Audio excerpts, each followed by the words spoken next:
Notre première invitée, EPFL Extension School, cette filiale de l'école polytechnique fédérale de Lausanne, a été créée en 2016 pour répondre aux besoins croissants des entreprises de former leurs collaborateurs au digital. Avec nous ce matin sur le plateau, un membre de la direction, Rémi Sabonadière, bonjour. Bonjour. Alors présentez-nous un petit peu EPFL Extension School et son lien avec l'école polytechnique fédérale de Lausanne, très célèbre. Bien sûr, alors nous sommes un centre de formation professionnelle 100% en ligne, issu de l'EPFL. Nous avons été fondés en 2016 et depuis avons connu une belle croissance, que nous sommes désormais une trentaine de collaborateurs sur 2 sites, à Genève et Lausanne. Notre philosophie est que les besoins en termes de formation numérique sont très variés, touchent beaucoup de cœurs de métier dans beaucoup d'industries. Ils doivent être donc accessibles à tous, à plusieurs niveaux. D'accord. Et notre spécificité, c'est que nous... Les cours en ligne, si les personnes ne sont pas accompagnées, les personnes ont tendance à arrêter. Donc notre spécificité dans ce marché, c'est de pouvoir accompagner les apprenants avec des instructeurs dédiés et qualifiés tout au long de leur cursus. On reviendra sur effectivement cette formation en ligne qui est assez novatrice. Mais juste à quel besoin ou quel manque du marché répondez-vous avec cette formation? Parce qu'on a l'impression que des formations au digital, maintenant, il en existe. Est-ce que ça s'adresse à un public particulier? On a vraiment un public extrêmement varié. Le point important à retenir, c'est qu'effectivement, il y a beaucoup de providers d'éducation numérique. Mais nous sommes pas assez. Pas assez, mais nous sommes une académie, l'école polytechnique fédérale. Donc c'est une école d'ingénieurs de renommée mondiale, un centre de recherche de pointe.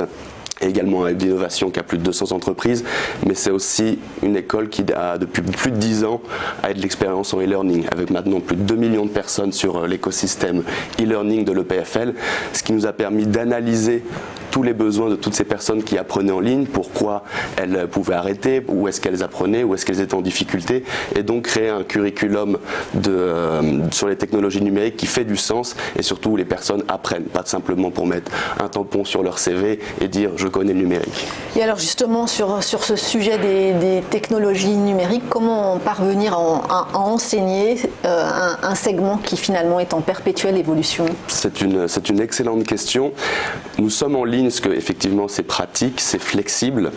Ça permet aux personnes de se former à côté de leur travail en parallèle d'activités, mais c'est aussi d'un point de vue pédagogique.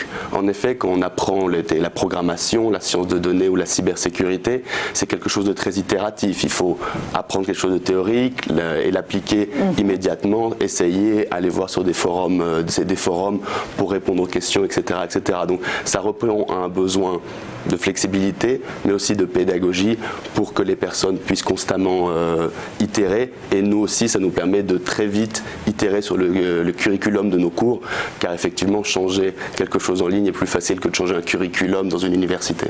Et alors, détaillez-nous un petit peu le programme. Qu'est-ce qu'on apprend concrètement et quel est le profil des enseignants?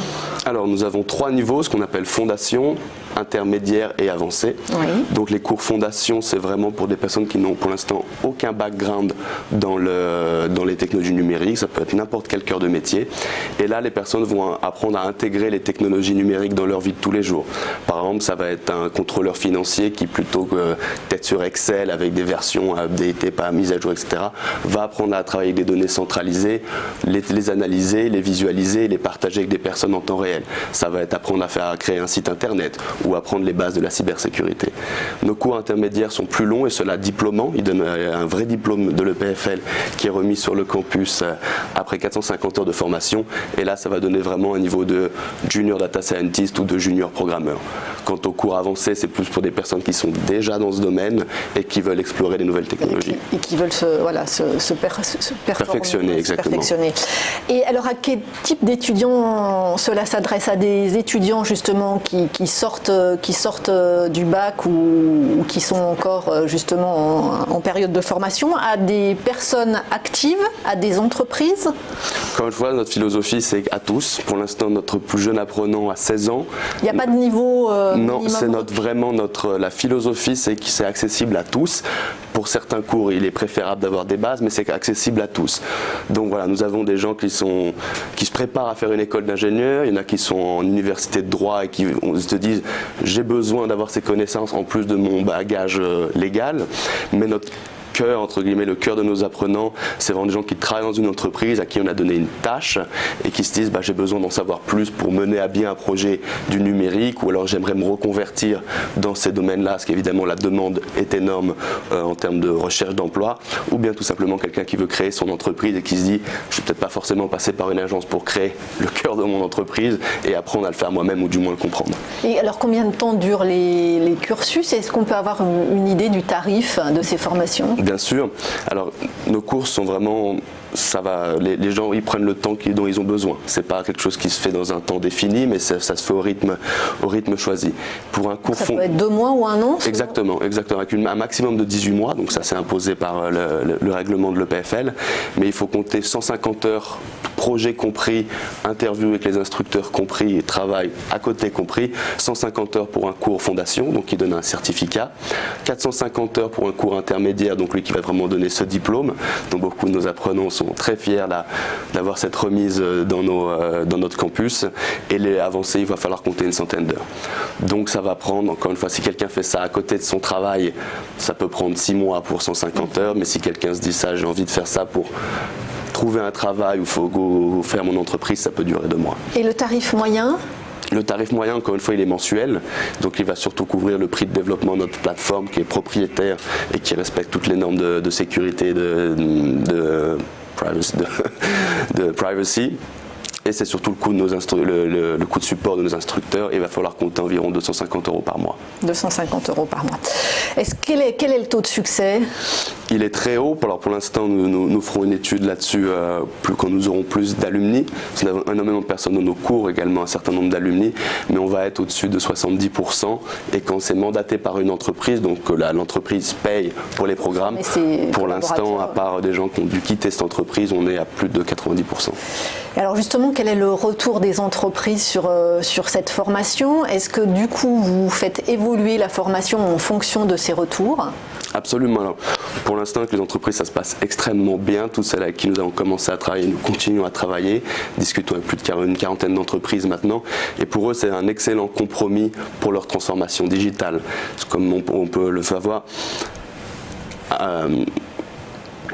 des consultants externes ou recruter des personnes a de la valeur, mais les employés expérimentés connaissent leurs produits, leur marché, leur entreprise, et ont juste besoin de disperser ce nuage, pour ne pas parler de cloud, de disperser ce nuage de qu'est-ce que sont ces technologies numériques, qu'est-ce que c'est le machine learning, qu'est-ce que c'est l'intelligence artificielle, qu'est-ce que c'est la cybersécurité, pour apporter une nouvelle vision et du coup faire de l'innovation pour leur entreprise, pour leur marché.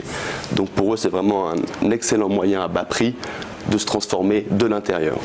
Et par exemple, est-ce que vous arrivez parfois à orienter la formation en fonction de leurs attentes ou de leurs demandes, ou actuellement la formation correspond parfaitement à ce dont elles ont besoin? C'est une excellente question. On a souvent la demande de faire des mix de nos programmes, ce que nous ne faisons pas. Notre mandat est vraiment de donner une éducation optimale, les meilleures méthodes, les meilleures technologies. Après, c'est aux personnes qui connaissent très bien leur métier de l'appliquer. La seule façon de le faire, c'est que nos programmes finissent systématiquement par un projet qui est évalué par ces fameux instructeurs.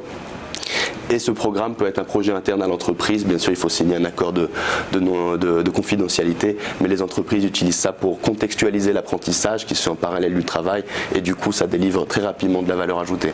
Et juste pour terminer, quelles sont les prochaines étapes de développement? Vous êtes en Suisse, est-ce que vous envisagez d'internationaliser ce programme de formation? Alors bien sûr, nous avons déjà une demande internationale, même si elle est majoritairement suisse. Nous avons de la demande en Asie, des entreprises aussi internationales qui aimeraient se former avec nous. Nous allons sortir 2 programmes et cours dans les prochains mois, donc un sur l'intelligence artificielle et l'autre sur la visualisation de données. Nous allons bien sûr étendre nos curriculums, faire plus de cours et se développer à l'international en parallèle. Un beau programme, quoi. Je vous remercie, Rémi Sabonadière. Je le rappelle, vous êtes membre de la direction d'EPFL Extension School.